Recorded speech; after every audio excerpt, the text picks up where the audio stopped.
Hello everyone, welcome to CUET concept. CUET concept के online learning platform पे आप सभी का स्वागत है। तो बच्चों, मैं हूं प्रकृति, आपके बिजनेस स्टडीज और अकाउंटेंसी की मेंटोर। और आज हम बात करेंगे हमारी जो मॉक टेस्ट आपको प्रोवाइड की गई है, ठीक है, 10th मॉक टेस्ट, उसकी अकाउंटेंसी जो सब्जेक्ट है, आपकी जो कोर्स सब्जेक्ट कॉमर्स डोमेन की, उसकी डिटेल सॉल्यूशन के बारे में। उससे पहले मैं आपको बता दूं कि हमारी जो टीम है उसके लिए एक बहुत बड़ी अचीवमेंट है 2026 में। हमारी चैनल से 30,000 प्लस स्टूडेंट्स को फायदा हुआ है। अब ऐसा क्यों हुआ है? देखो, हमारी जो चैनल है, हमारी जो टीम है, आपको फ्री यूट्यूब क्लासेस प्रोवाइड करती हैं। इसके अलावा आपको डिटेल पीवाईक्यू सॉल्यूशंस प्रोवाइड किए जाते हैं, proper mock test series provide की जाती हैं, ठीक है। इसके अलावा आपको टाइमली अपडेट्स प्रोवाइड की जाती हैं, नोटिफिकेशंस जाते हैं आपके पास, और फ्री में प्रॉपर गाइडेंस आपको मिलती है। तो आपके तो अब एग्जाम्स होंगे, आपके एग्जाम्स बहुत अच्छे होने वाले हैं। मैं प्रेफर करूंगी, मैं बोलूंगी आप सभी को कि आप अपने जूनियर्स को, जो कि इन कोर्सेज की प्रिपरेशन करना चाहते हुए हैं, उनके साथ ज्यादा से ज्यादा हमारी वीडियोस को, हमारी चैनल को, सीयूईटी कॉन्सेप्ट को क्या करो, शेयर करो, ताकि उन्हें भी क्या हो, प्रॉपर गाइडेंस मिल पाए, आपकी तरह वो भी अच्छे से एग्जाम दे पाए, ठीक है। अब हम स्टार्ट कर लेते हैं हमारी क्लास को। अब हम बात करेंगे आपके मॉक टेस्ट के सॉल्यूशन की, अकाउंटेंसी की बात करेंगे। सबसे पहला क्वेश्चन है आपका कि capital gain tax paid on sale of fixed assets should be classified as. अब आपने क्या किया है, जो फिक्स्ड एसेट है आपकी, फिक्स्ड एसेट मींस जो लॉन्ग टर्म एसेट्स हैं, फर्नीचर्स, मशीनरीज, प्लांट्स, बिल्डिंग्स, इन्हें आपने बेचा है। तो जब आपने फिक्स्ड एसेट को सेल करा है, इस पे आपने क्या किया है, फिर कुछ कैपिटल गेन टैक्स पे किया है on the sale of fixed asset.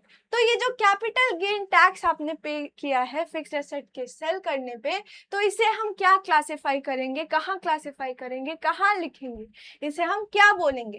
Cash inflow from operating activity, cash outflow from operating activity, cash inflow from investing activities, या cash outflow for investing activities. अब ये आपकी कैश फ्लो के अंदर 3 activities में हम कैश इनफ्लो या outflow को कैलकुलेट करते हैं, एक आपकी ऑपरेटिंग, दूसरी इन्वेस्टिंग और तीसरी फाइनेंस, ठीक है। ऑपरेटिंग एक्टिविटी के अंदर आप सारी जो बिजनेस के मेन ऑपरेशन, जो मेन प्रोडक्ट या सर्विसेज में वो डील कर रही हैं, उससे रिलेटेड जो मेन एक्टिविटीज हैं, उससे जो कैश इनफ्लो या आउटफ्लो होती है, उसे हम उसमें क्लासिफाई करते हैं। इन्वेस्टिंग में आपकी फिक्स्ड एसेट के सेल और परचेज से रिलेटेड सारी चीजें आती हैं। और इसके अलावा जो आपकी फाइनेंसिंग एक्टिविटी है, इसमें आपके shares, debentures, long term borrowings, इससे रिलेटेड सारी चीजें आती हैं। यहाँ फिक्स्ड एसेट की बात की गई है, आपने फिक्स्ड एसेट बेचा है, ये तो आपकी इनफ्लो हो जाएगी। लेकिन सेल होने पे आपने क्या किया, कुछ कैपिटल गेन टैक्स पे किया है, दैट मींस आउटफ्लो होगा आपका मनी, पैसा जो है, कैश आपके बिजनेस से बाहर जाएगा। तो इसे हम कहाँ डालेंगे, cash outflow from investing activities. तो करेक्ट ऑप्शन होगा आपका ऑप्शन डी। नेक्स्ट देखो, when a company issues shares in an open market. अब कंपनी क्या कर रही है, ओपन मार्केट में शेयर इशू कर रही है, and the amount is payable in instalment. अब उस पे जो पैसे आएंगे कंपनी के पास, ये इंस्टॉलमेंट में आएंगे। What is the sequence of amount demanded by the company. अब जो कंपनी है वो किस सीक्वेंस में ये जो पैसे है शेयर होल्डर से डिमांड करेगी? पहला है मनी रिसीव्ड ऑन कॉल्स, दूसरा है मनी ड्यू ऑन कॉल्स, तीसरा है अलॉटमेंट मनी रिसीव्ड, चौथा है application money transfer to share capital account, और ई है आपका अलॉटमेंट मनी ड्यू। सबसे पहले आपके पास एप्लीकेशन के पैसे आएंगे, और क्या करोगे, एप्लीकेशन मनी को आप ट्रांसफर कर दोगे शेयर कैपिटल अकाउंट में। फिर आप क्या करोगे, उसके बाद आप क्या करोगे, अलॉटमेंट मनी, पहले आपका एप्लीकेशन मनी आता है, फिर अलॉटमेंट मनी, फिर आप अलॉटमेंट मनी ड्यू करोगे, ठीक है। तो ये आपका सेकंड होगा। फिर इससे क्या होगी, आपको अलॉटमेंट मनी रिसीव होगी, अलॉटमेंट मनी रिसीव्ड होगी, ठीक है। ये आपका तीसरा स्टेप हो गया। नेक्स्ट स्टेप क्या हो जाएगा, नेक्स्ट दो आपके बचे हैं, एक है आपका मनी रिसीव्ड ऑन कॉल, एक क्या है आपका मनी रिसीव्ड ऑन कॉल, और दूसरा क्या बाकी है आपका, दूसरा बाकी है money due on calls, money due on calls. ठीक है। तो उसके बाद क्या करोगे, जो कॉल मनी है, जो आपकी पहले एप्लीकेशन मनी आती है, फिर आपकी अलॉटमेंट मनी आती है, फर्स्ट कॉल, सेकंड कॉल और फाइनल कॉल। तो उसके बाद आप क्या करोगे, कॉल मनी ड्यू करोगे और उसके बाद मांगोगे और उसके बाद आपको वो पैसे रिसीव होंगे। दैट मीन्स ये आप पहले ड्यू, फिर आपको ये कॉल मनी रिसीव हो जाएंगी। दैट मीन्स क्या हो जाएगा आपका डी, ई, सी, बी और ए, डी, ई, सी, बी, ए। करेक्ट ऑप्शन क्या है आपका, ऑप्शन बी। नेक्स्ट देखो, ऑन 1 जुलाई 2022, ठीक है, 1 जुलाई 2022 में centaur limited issued 25 lakh 8% debentures of ₹100 each. एक कंपनी ने क्या किया है, डिबेंचर्स इशू किए हैं, कितने की, 25 लाख की, 8%, ये आपकी रेट ऑफ इंटरेस्ट है और इसकी जो फेस वैल्यू है वो है ₹100 each, as collateral security to the first level bank. किसे एज अ कोलेटरल सिक्योरिटी, मतलब लोन के बदले आप क्या करते हो, बैंक को कुछ सिक्योरिटीज प्रोवाइड करते हो। तो यहाँ क्या करिए, वो कंपनी अपने डिबेंचर्स को एज अ कोलेटरल बैंक को दे रही against loan dues of 20 lakh. Company ने लोन कितने का लिया है, 20 लाख का। How much amount will be shown in the balance sheet, तो आपके बैलेंस शीट में कितनी अमाउंट शो की जाएगी, 25 लाख, 45 लाख, 20 लाख या 70 लाख। तो हमेशा याद रखना कि जब आप डिबेंचर को एज अ कोलेटरल क्या करते हो, इशू करते हो, क्या करते हो, एज अ कोलेटरल इशू करते हो, तो उस केस में हम डिबेंचर का अकाउंट जो एक्चुअल आपने लोन लिया है, तो बस आप लोन जो है उसे आप लॉन्ग टर्म बोरोइंग्स में दिखाओगे। जो डिवेंचर की यहाँ वैल्यू है, जो आपने एज अ कोलेटरल इशू किया है, उसे आप अपने बैलेंस शीट में शो नहीं करोगे। तो आपके बैलेंस शीट के अंदर जो लॉन्ग टर्म बोरोइंग्स है उसके अंदर 20 लाख आएगी। तो करेक्ट ऑप्शन क्या हो जाएगा आपका, ऑप्शन सी। करेक्ट ऑप्शन हो जाएगा आपका ऑप्शन सी। ठीक है। नेक्स्ट है आपका कि a company can buy its own share when. अब बोला जा रहा है, एक कंपनी, हमने देखा था कि कंपनी क्या कर सकती है, अपने शेयर्स को खुद खरीद सकती है। तो ऐसा कब हो सकता है, when the debt equity ratio is not more than 1:1 after the buyback. जब बायबैक करने के बाद जो डेट इक्विटी रेशियो है वो 1:1 से ज्यादा नहीं होगी, तब the amount of buyback shares in any financial year not exceeding 20% of the paid up capital and free reserve. जो ये बायबैक हो रही है, ये फ्री रिजर्व्स और पेड अप कैपिटल से 20%, उनके 20% से ज्यादा नहीं होगी तब, या फिर partly paid up shares are considered buyback. ठीक है। या चौथा है, article of association must authorise and special resolution has been pass for the buyback of share. तो एक कंपनी अपनी शेयर्स खुद कब खरीद सकती है, when the article of association जो है उसे ऑथराइज कर रही है, और उसके लिए उसे क्या करना पड़ेगा, एक स्पेशल रिजोल्यूशन पास करनी होगी अपनी मीटिंग में, जो जनरल मीटिंग है। ठीक है। तो किसके लिए, for buying back its own share. तो करेक्ट ऑप्शन होगा आपका ऑप्शन डी। नेक्स्ट देखो, विच command reverse the last action perform in the worksheet. अब ये आपकी कंप्यूटराइज अकाउंटिंग के क्वेश्चंस हैं। किनके क्वेश्चंस हैं, कंप्यूटराइज अकाउंटिंग के ये आपके क्वेश्चन हैं। ठीक है। अब बोला जा रहा है कि जो क्या करते हो, जो आपकी वर्कशीट है, ठीक है, आपने स्प्रेडशीट के बारे में भी उन्हें उसमें पढ़ा होगा। खैर, हमने जो पढ़ाया था क्लास में, वो हमने फाइनेंशियल एनालिसिस या फिर फाइनेंशियल स्टेटमेंट एनालिसिस के बारे में आपको पढ़ाया था। कंप्यूटराइज अकाउंटिंग मैंने नहीं पढ़ाया था। ठीक है। लेकिन जो बच्चे कंप्यूटराइज अकाउंटिंग के क्वेश्चंस अटेंड करेंगे उसके लिए भी कुछ क्वेश्चंस हैं। तो बोला जा रहा है कि जो लास्ट एक्शन आप परफॉर्म करते हो किसके अंदर, वर्कशीट के अंदर, तो उसके लिए क्या कमांड आप देते हो, Ctrl+Z, Ctrl+P, Ctrl+Y या फिर Ctrl+C। तो इसके लिए हम क्या कमांड देते हैं, Ctrl+Z। तो करेक्ट ऑप्शन है आपका ऑप्शन ए। नेक्स्ट देखो, trade payables to be settled beyond 12 months from the date of balance sheet और beyond the operating cycle are classified as. अब कुछ ट्रेड पेबल्स हैं जो एक बैलेंस शीट की जो डेट होती है, एक साल 12 मंथ 31 मार्च, ठीक है, उसके बाद उनकी पेमेंट हमें करनी होती है। ट्रेड पेबल्स मीन्स क्या हो जाती है आपकी, उसमें बिल्स पेबल और क्रेडिटर दोनों आ जाते हैं। तो उनकी पेमेंट हमें बैलेंस शीट की डेट के बाद करनी होती है या ऑपरेटिंग साइकिल के बाद करनी होती है। तो इन्हें हम किस हेडिंग के अंदर क्लासिफाई करते हैं, किन के अंदर डालते हैं, लॉन्ग टर्म प्रोविजन के अंदर, अदर लॉन्ग टर्म लाइबिलिटी के अंदर, डेफर्ड टैक्स लाइबिलिटी के अंदर, या फिर लॉन्ग टर्म बोरोइंग के अंदर। ऑपरेटिंग साइकिल नॉर्मली हम 12 मंथ्स का मानते हैं। अब इसकी सेटलमेंट एक साल से ज्यादा, एक साल के बाद होने वाली है, तो इसे हम कहाँ डालते हैं, अदर लॉन्ग टर्म लाइबिलिटीज में। तो करेक्ट ऑप्शन है ऑप्शन बी। नेक्स्ट देखो, match the list 1 with list 2। Loss on revaluation आप क्या करते हो, आप उसको पार्टनर्स कैपिटल अकाउंट में डेबिट करते हो इन देयर ओल्ड रेशियो, ठीक है। प्रॉफिट ऑन रिवैल्यूएशन क्या करोगे, उससे आप पार्टनर के कैपिटल अकाउंट में क्रेडिट कर दोगे ओल्ड रेशियो में। जो प्रीमियम जो लाते हैं नए पार्टनर आपके साथ, उसे आप क्या करोगे, जो सैक्रिफाइसिंग पार्टनर हैं, जिन्होंने नए पार्टनर के फेवर में अपने कुछ शेयर सैक्रिफाइस किए हैं, उनके कैपिटल अकाउंट में क्रेडिट कर देते हो सैक्रिफाइसिंग रेशियो में। और क्या है, on the death of partner profit till date of that is 2000। एक पार्टनर की डेथ हो गई और उस डेट तक उसकी जो प्रॉफिट थी वो 2000 की थी, तो इसे आप कहाँ डालोगे, debited to profit and loss account. तो क्या हो जाएगा आपका, ए का आपका 4 हो जाएगा, है ना, बी का आपका 1 हो जाएगा, सी का 3 और डी का 2। तो करेक्ट ऑप्शन है आपका ऑप्शन बी, ठीक। नेक्स्ट देखो, identify the salient features of income and expenditure account from the following, ठीक है। अब ये जो आपके non profit organisation I think आपके सिलेबस में नहीं है, ठीक है, ये चीज आपके सिलेबस में नहीं है, फिर भी हम क्या करेंगे, इसके क्वेश्चंस को देख लें, या ये आपके क्वेश्चन सॉरी सिलेबस में नहीं है, ये क्वेश्चन आपकी गलती से उसमें आ गई है। मैं एक बार चेक कर लेती हूँ और भी इससे रिगार्डिंग क्वेश्चंस हैं क्या आपके।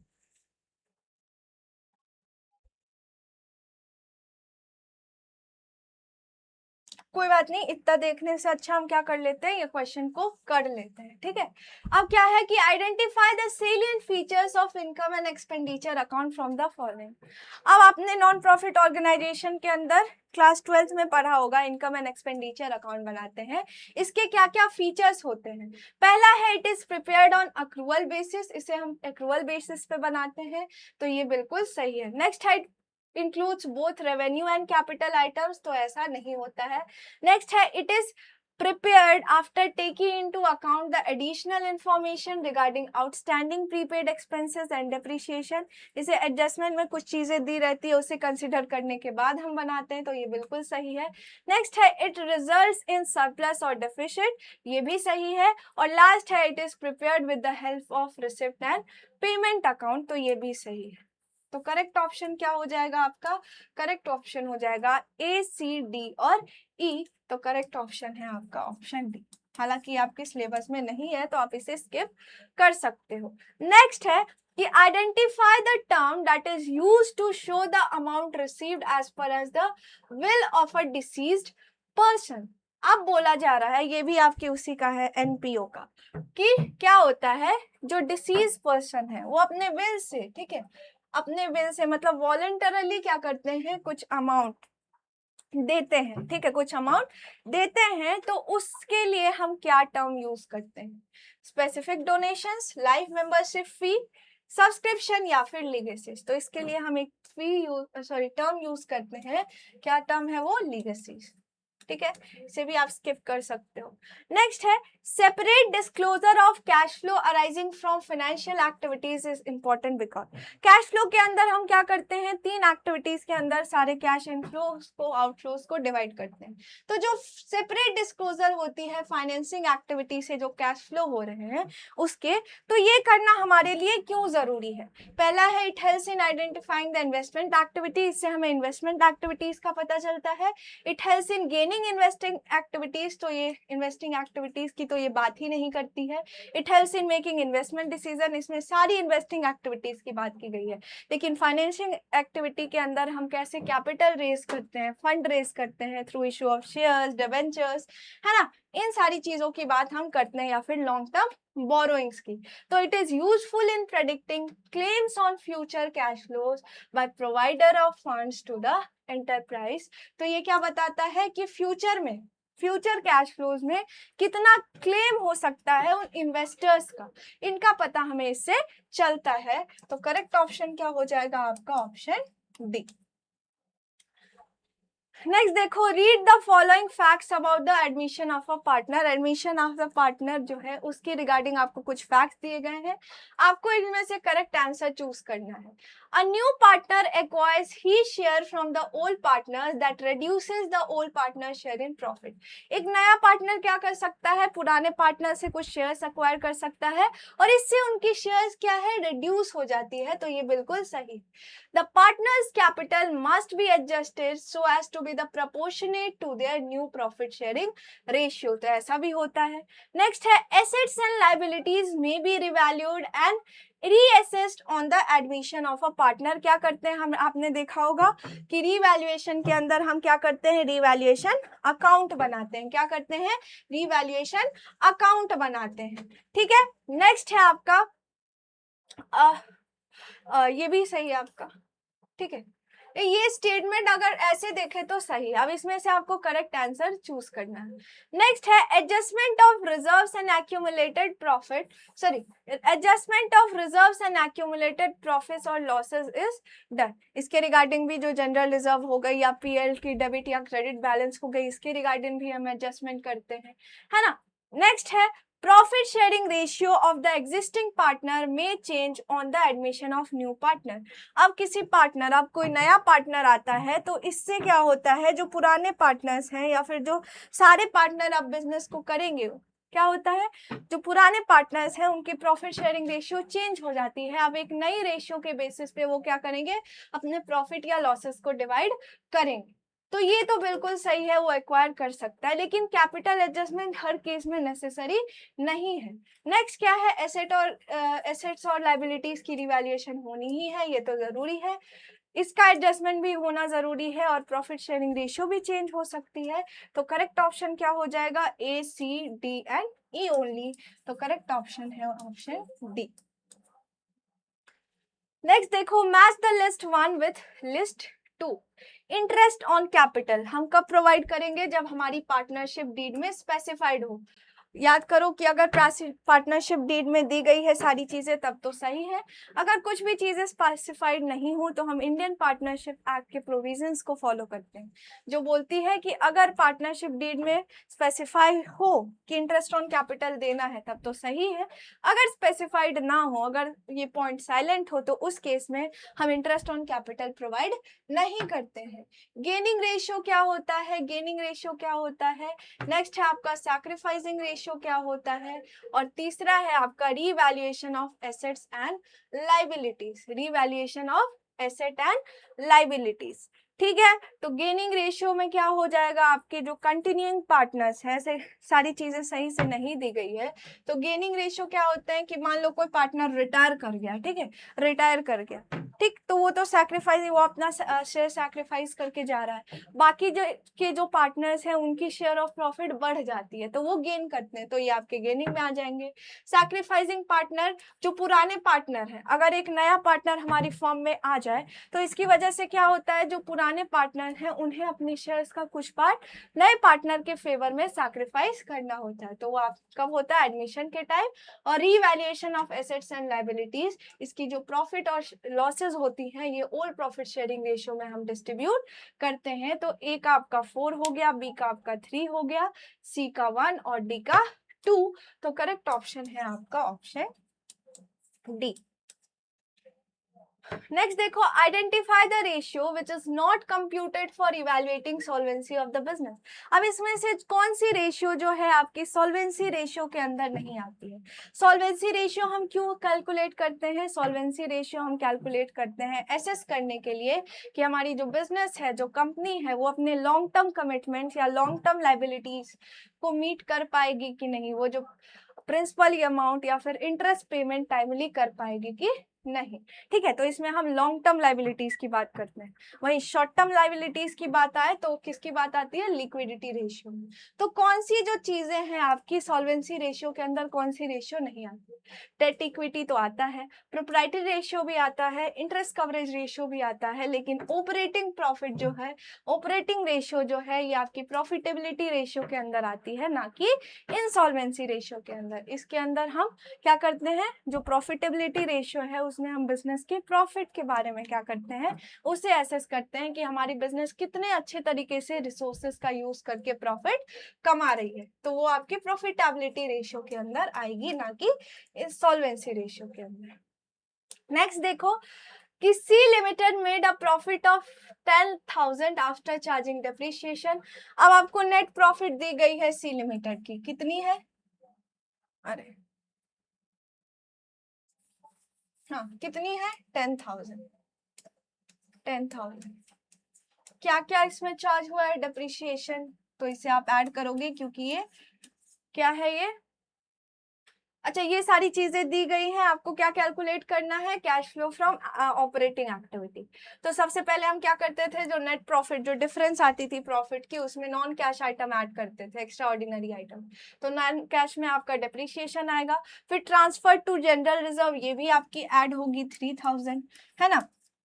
नेक्स्ट क्या है, रिटर्न ऑफ गुडविल या अमोर्टाइजेशन ऑफ गुडविल, ये भी आपका ऐड हो जाएगा, ठीक है। फिर क्या है, profit on sales of asset, profit on sales of asset, loss रहती तो ऐड होता, ये प्रॉफिट हुआ है तो ये माइनस हो जाएगा। तो ये कितना है आपका, 10 to 12,003, सॉरी 15,000, 15,700, 15,400, ये आ गया आपका, ये क्या आ गया, operating profit before working capital changes. अब इसमें आप करंट एसेट्स और करंट लायबिलिटी से रिलेटेड एडजस्टमेंट करोगे। क्या क्या गिवन है, इंक्रीज इन डेटर, मतलब एसेट इंक्रीज हो गया है, दैट मींस इसका वैल्यू, जब भी एसेट की वैल्यू इंक्रीज हो और लायबिलिटी की वैल्यू डिक्रीज हो तो उस केस में हम उसे माइनस करते हैं, और वहीं अगर लायबिलिटी की वैल्यू इंक्रीज होती है और एसेट की वैल्यू डिक्रीज होती है तो उसे हम एड बैक करते हैं, ठीक है।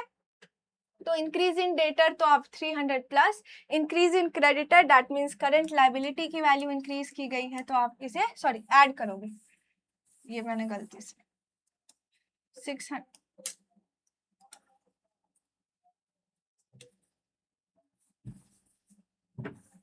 हाँ तो ये आपका कितना आ गया था, 15,000, हाँ 400, इसमें आपने कितना माइनस किया, 300, ठीक है। ऐड कितना करना है इसमें, 600।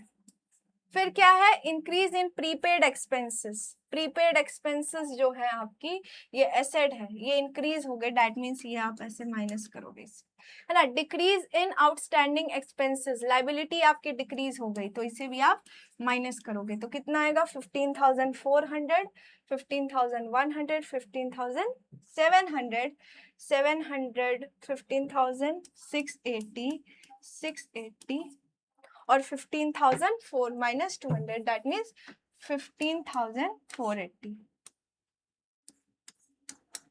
480 आपकी cash flow from operating activity आ जाएगी। तो करेक्ट ऑप्शन क्या हो जाएगा आपका, ऑप्शन बी, ठीक है। आपको क्या करना होता है, पहले प्रॉफिट का डिफरेंस निकालोगे, नेट प्रॉफिट, ठीक है, उसके बाद उसमें नॉन कैश आइटम, ठीक है, और जो एक्स्ट्रा ऑर्डिनरी आइटम है उससे रिलेटेड एडजस्टमेंट करोगे, operating profit before working capital changes मिल जाएंगे, उसके बाद आप करंट एसेट्स और करंट लायबिलिटी से रिलेटेड एडजस्टमेंट करोगे, उसके बाद क्या मिल जाएगी आपको, operating cash flow from sorry cash flow from operating activity मिल जाएगी। अगर टैक्स दिया गया है तो आप टैक्स भी वहां माइनस करो, ठीक, फिर आपको net cash flow from operating activity मिल जाएगी। नेक्स्ट है, from the following identify the items which are payable to the retiring partner mention in deed. अब अगर कोई एक पार्टनर फर्म को छोड़ के जा रहा है, रिटायर कर रहा है, तो उसे क्या क्या चीजें हम देंगे। पहला है क्रेडिट बैलेंस ऑफ हीज और हर कैपिटल और करंट अकाउंट, तो ये तो देना ही है। शेयर ऑफ गुडविल, उसकी जो शेयर है उसे हम देंगे। Goodwill of the firm, firm की गुडविल क्यों देंगे, उसे बस उसकी शेयर को देंगे।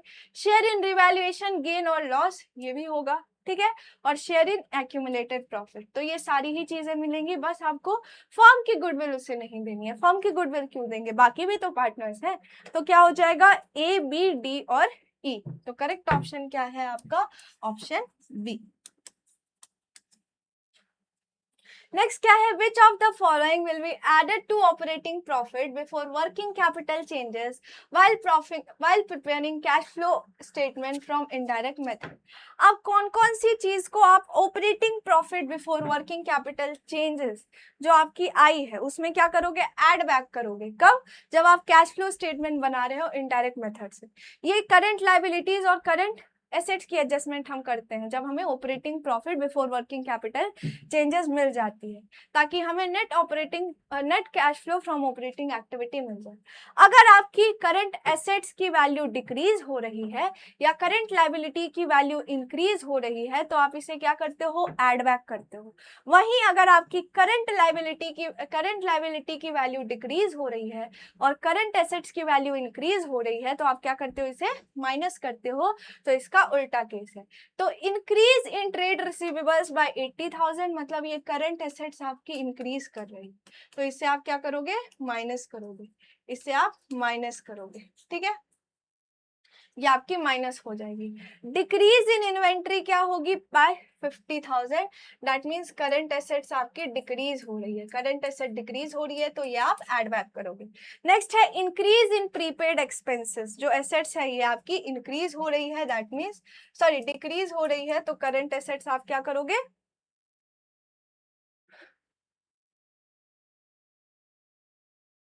अरे हाँ हमने उल्टा कर दिया, ये देखो आपकी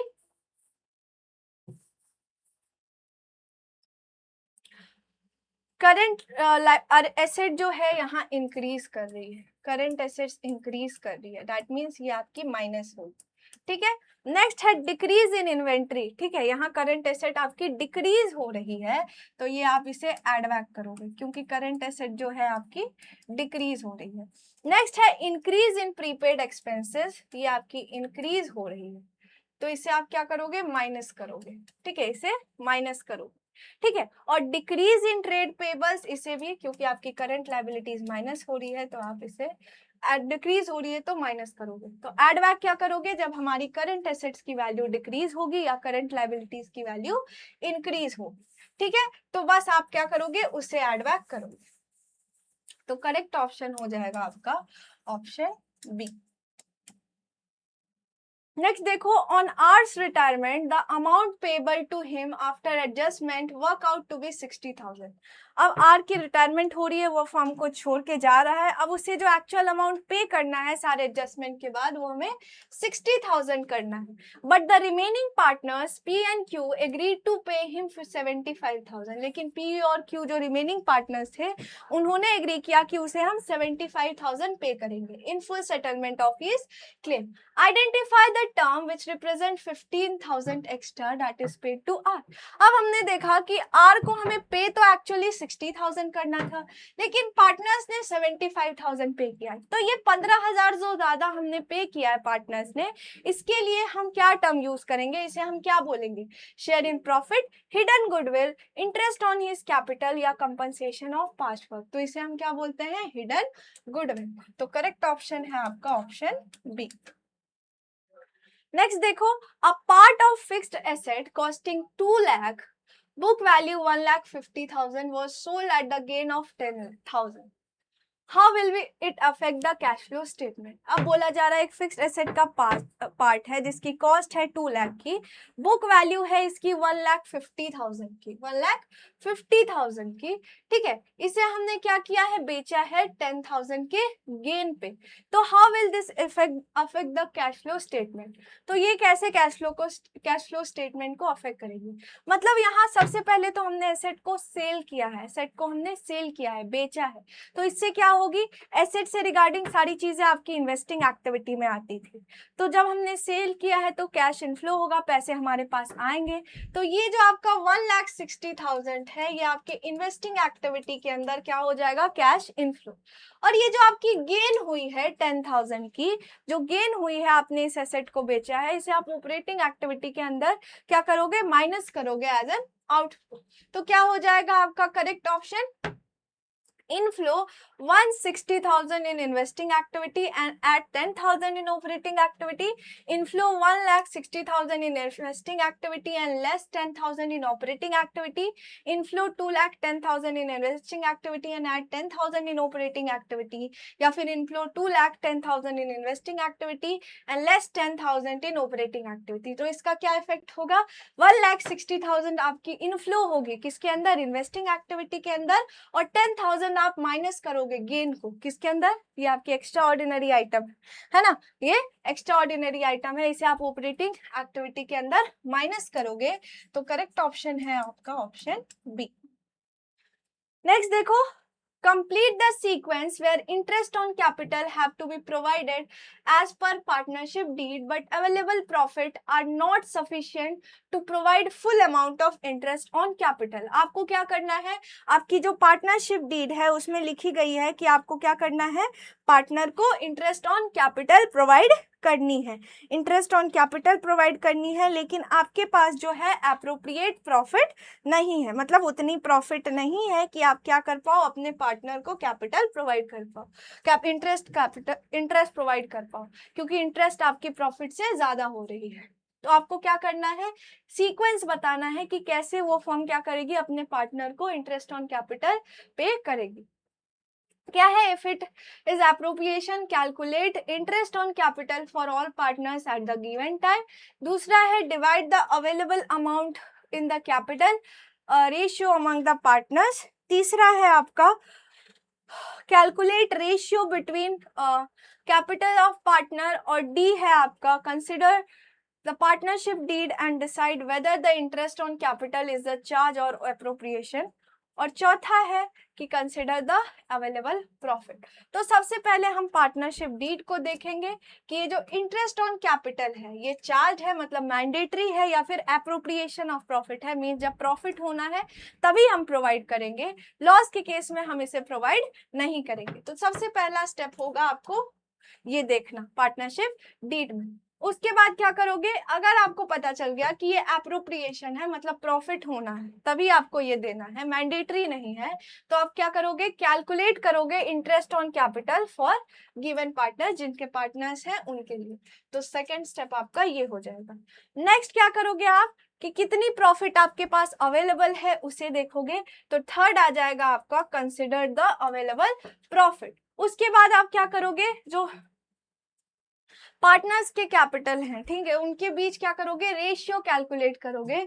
तो फिर आएगा आपका calculate ratio between capital of partners, और लास्ट स्टेप आएगा आपका divide the available amount in the capital ratio among the partners. अब जो आपकी कैपिटल रेशियो आएगी सारे पार्टनर्स के बीच, उससे क्या करोगे? उस रेशियो में जो अवेलेबल अमाउंट है उसे आप डिवाइड कर दोगे। तो सबसे पहला आपका डी, फिर ए, फिर आपका ई हो जाएगा, फिर आपका सी और बी। तो करेक्ट ऑप्शन हो जाएगा आपका ऑप्शन सी। नेक्स्ट देखो, when a creditor accepts an asset whose value is more than the amount due to him। एक क्रेडिटर ने क्या किया? एक एसेट एक्सेप्ट किया जिसकी अमाउंट जिसकी जो वैल्यू थी, जो थी, जितना अमाउंट ड्यू है, मतलब जितना अमाउंट हमें उस क्रेडिटर को पे करना है, उससे ज्यादा की वैल्यू थी उस एसेट की। तो उस केस में he will dash the excess amount which will be credited to dash amount. उसके बाद उसे क्या करना होगा? जो एक्सेस अमाउंट है उसका हमें क्या करना होगा? पे और बैंक, नॉट पे और क्रेडिटर्स। तीसरा है पे और रियलाइजेशन, और डी है नॉट पे एंड रियलाइजेशन। तो क्या करना होगा कि जो एक्सेस अमाउंट है उसे क्रेडिटर को हमें पे करना होगा, फर्म को पे करना होगा, और इसे हम कहाँ क्रेडिट करेंगे? अपने रियलाइजेशन अकाउंट में। तो करेक्ट ऑप्शन क्या हो जाएगा? Option C, that is he will pay the excess amount which will be credited to realisation account. ठीक है। नेक्स्ट है which mode of dissolution is highlighted in the above case. Above case में आपने देखा कि पार्टनर्स ने agree करा, ठीक है, डिसोल्यूशन मतलब कोई भी चीज मेंशन नहीं है। तो इस केस में हम क्या मानेंगे कि जो डिसोल्यूशन हो रही है ये बाय एग्रीमेंट हो रही है। कंपलसरी डिसोल्यूशन की कोई बात नहीं की गई है, डिसोल्यूशन बाय कोर्ट की भी कोई बात नहीं की गई है, या डिसोल्यूशन कोई कंटीजेंसी भी अराइज नहीं हो रही है। तो करेक्ट ऑप्शन हो जाएगा आपका ऑप्शन बी। अच्छा, आप ये क्वेश्चंस आपकी दूसरी है, इससे रिगार्डिंग आपको कुछ चीजें नहीं दी गई है। नेक्स्ट देखो, स्टेट द जर्नल, वो क्वेश्चन स्किप कर दो। नेक्स्ट है state the journal entries for payment of realisation expenses. अब रियलाइजेशन एक्सपेंसेस आप पे कर रहे हो तो इसकी एंट्री क्या होगी? Realisation expense account debit 2000 to realisation account, realisation account debit 2000 to realisation expenses, realisation account debit 2 lakh. पर ये क्वेश्चन आपको गिवन ही नहीं है ना, ये क्वेश्चन आपको गिवन नहीं है, कोई बात नहीं। नेक्स्ट क्वेश्चन देखो, there are 50 members in a rotary club. एक रोटरी क्लब में 50 मेंबर्स हैं which provide medical services to people. वो क्या करते हैं? लोगों को मेडिकल सर्विसेज प्रोवाइड करते हैं। Each member pays 1000 as subscription. सारे जो मेंबर्स हैं, एक member 1000 rupees as a subscription pay कर रहे हैं। During the financial year 10 members paid only 7000 out of total subscription, और 5 members paid subscription of financial year. 2 members left the organization without any payment. The amount credited to income and expenditure account will be. ये आपकी non profit organisation की है जो कि आपके syllabus में नहीं है। नेक्स्ट है कि amount received as per as will of a deceased partner is termed as, जिसे हम लीगेसी बोलते हैं। तो करेक्ट ऑप्शन है आपका ऑप्शन ए। ठीक है, नेक्स्ट देखो, शिक्षा limited invited applications for 30,000 shares of 10 and receive 50,000 application. Which of the following alternative can be followed? शिक्षा लिमिटेड एक कंपनी है, उन्होंने एप्लीकेशन इनवाइट करी 30,000 शेयर्स को इशू करने के लिए, लेकिन एप्लीकेशन जो रिसीव हुई उसके पास वो 50,000 की हुई। तो क्या ऑल्टरनेटिव उसके पास अवेलेबल है? Refund the excess money and full allotment to rest of the applicants. दूसरा है reject few applicants and allot full shares to some applicants and allot shares on pro rata basis to remaining, और तीसरा है not to allot shares to some applicants and make pro rata allotment to the other applicants. Next है make pro rata allotments to all the applicants. तो क्या alternatives उनके पास available है वो आपको बताना है। ठीक है, एक मिनट रुक जाए।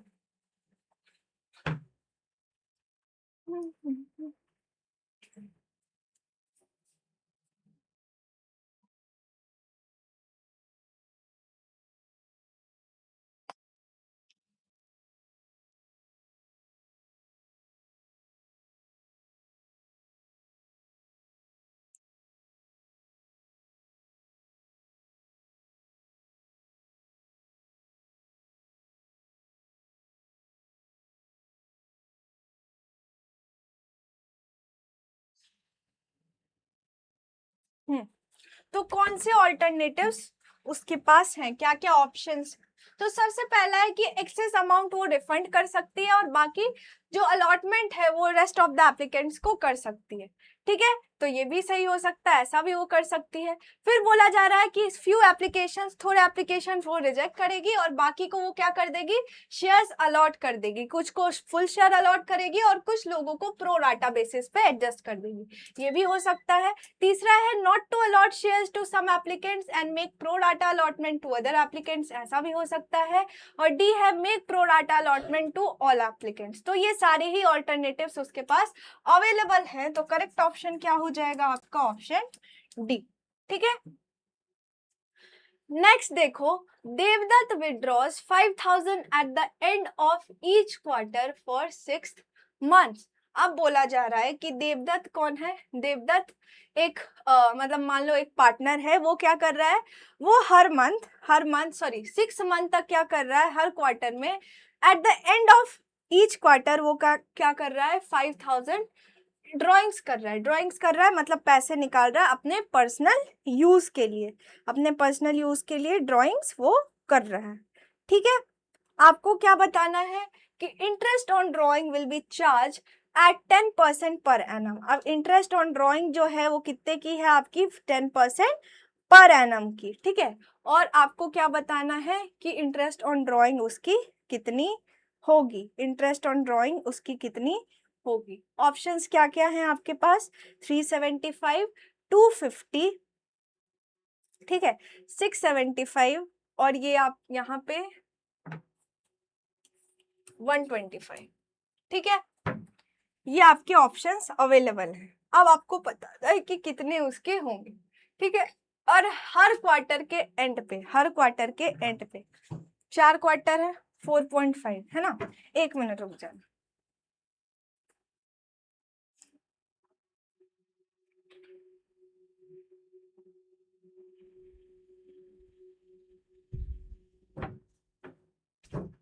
हेलो हेलो,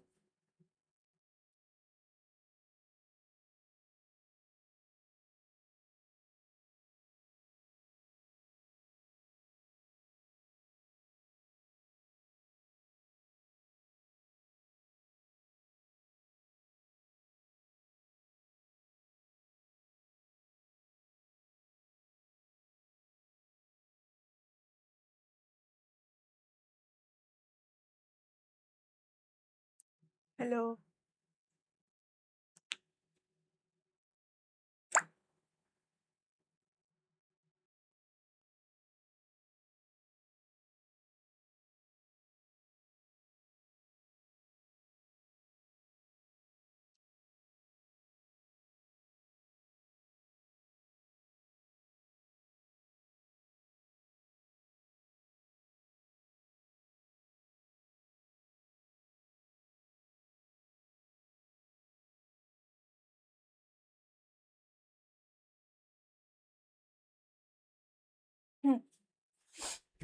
तो क्या क्वेश्चन दिया गया है कि एक पार्टनर है, वो क्या कर रहा है, 5000 eight the end of each quarter 6 months के लिए क्या कर रहा है, वो विड्रॉ कर रहा है। अब एक साल में 4 क्वार्टर्स होते हैं। ठीक है, 6 मंथ्स की बात की गई है, दैट मीन्स यहाँ 2 क्वार्टर होगी। 2 क्वार्टर होगी तो हर टोटल ड्रॉइंग्स आपकी कितनी हो जाएगी, टोटल ड्रॉइंग्स आपकी हो जाएगी 2 बार ही वो करेगा, दैट मीन्स 5000 इंटू 2, 10,000 आपकी टोटल ड्रॉइंग्स हो गई। अब आपको क्या करना पड़ेगा, एवरेज पीरियड निकालना होगा कि कितने मंथ्स के लिए कैलकुलेट करोगे। ठीक है, तो सबसे पहले हम इसमें क्या लेते हैं, कैसे हम कैलकुलेट करते हैं, इसका फॉर्मूला होता है time left after first drawings plus time left after last drawings divided by 2। ठीक है, तो फर्स्ट ड्रॉइंग्स के बाद कितना टाइम बाकी है, तो फर्स्ट ड्रॉइंग के बाद आपके पास 3, ठीक है, बाय प्लस लास्ट ड्रॉइंग के बाद कितने एट द एंड में कर रहा है, मींस 0 और divided by 2, that means 1.5 months आ गए आपके। ठीक है, 1.5 मंथ्स आ गए। अब क्या करोगे, इंटरेस्ट ऑन ड्रॉइंग आप कैलकुलेट करोगे, तो टोटल ड्रॉइंग्स आपकी 10,000 की है ना। इंटरेस्ट रेट कितनी है, 10% की, और 1.5 मंथ्स, दैट मीन्स ये 12 आ गई आपकी, है ना, और ये आपका 0 हो जाएगा यहाँ। इसको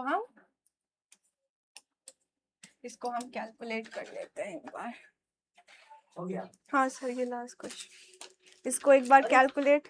हाँ सर, लाइव ही हो? हाँ ठीक सर, ये लास्ट क्वेश्चन, तो इसे हम कैलकुलेट कर लेते हैं एक बार। तो टोटल ड्रॉइंग्स है आपकी 10,000 की, है ना, इनटू जो रेट ऑफ इंटरेस्ट है आपका 10% का है, और एवरेज पीरियड अभी हमने कैलकुलेट किया, that means 1.5 months divided by 12, तो ये आ जाएगा आपका 10,000 इंटू 10/100। तो इसे आप ऐसे कट कर लो, ठीक है, ऐसे, तो 1000 इंटू 1.5 डिवाइडेड बाय 12, तो ये आ गया आपका 125। तो करेक्ट ऑप्शन क्या हो जाएगा आपका, ऑप्शन ए, दैट मीन्स 125। ठीक है, तो ये कुछ आपके मोस्ट इंपॉर्टेंट क्वेश्चंस जो मॉक टेस्ट की आपकी डिटेल सॉल्यूशन थी। तो आई होप कि आपको ये सारी चीजें समझ में आई हो। अगर फिर भी कोई डाउट होगा तो आप एक बार मुझे जरूर बताना। ठीक है, मैं कोशिश करूंगी कि आप सभी के डाउट्स को क्लियर करूं। तब तक के लिए थैंक यू।